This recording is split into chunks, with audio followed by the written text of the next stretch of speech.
Now let's begin to explore using color for our text and color for our backgrounds. So let's go back to our exercise 3 pen, and we will go ahead and let's just take a look at our HTML.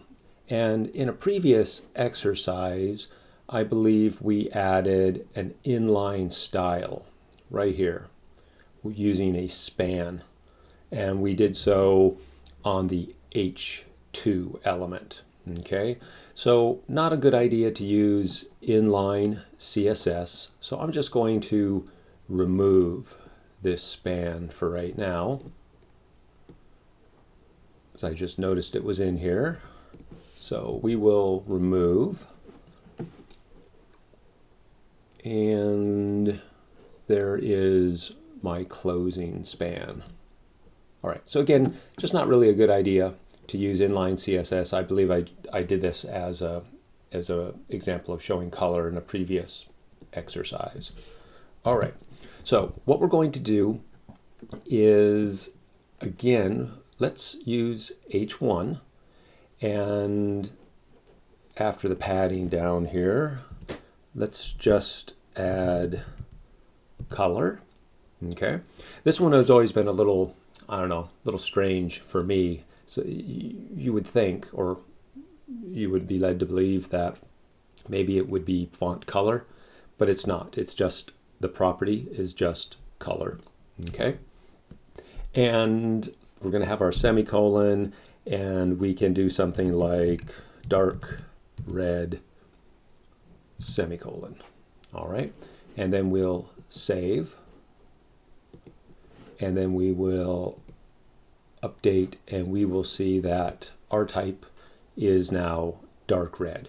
So we can call out our colors by name, and you can get a lot of good color information on W3 Schools. Here's another resource you might find useful. So this is HTML color codes, and the very first, the home page, you might want to explore. There's a lot of good information here. All right, so I'm just going to go directly to the color picker, and this is nice, and that is basically you can just choose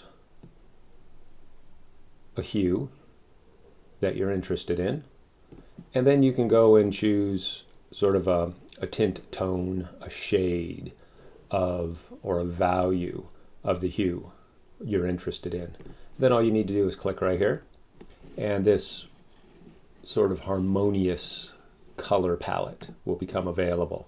And then you can just click right here to download, or you can click on each of the color chips to then get your color formula. Okay, so just so you know, you could also scroll down a little further and you can choose specific color harmonies. And for a little more information on those color harmonies, you can again scroll down and go ahead and explore this information on your own. Okay, all right, so I'm basically just going to use this tool. You can download your colors here. If you choose one of these harmonies, you can download here. Or you can copy paste the color formulations. So let's go ahead and let's just say we want this particular color. And I'm going to go ahead and use the hexadecimal, which begins with the pound sign. So we have a alphanumeric combination of A through F and 0 through 9, I believe. Okay, so I'm just going to copy, and we'll go back to our pen, and I'll change dark red to our alphanumeric. Now this double character means red light, this is green light, and this is blue light. Okay, and it's called a hexadecimal or hex color.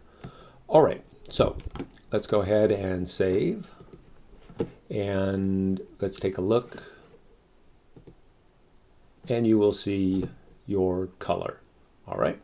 So now let's go back to our color picker, and I'm going to go maybe with the gray, like so. Okay, I could copy this here or select it here and copy.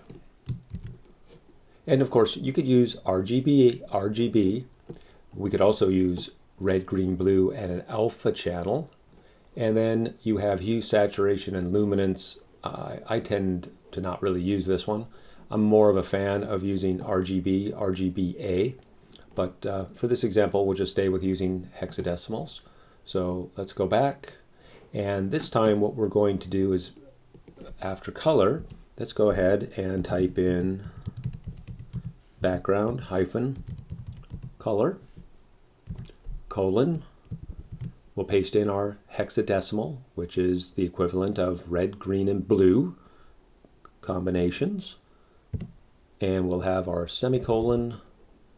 We'll save. And then let's go ahead and take a look. Okay, so using background color and using text color in your exercise.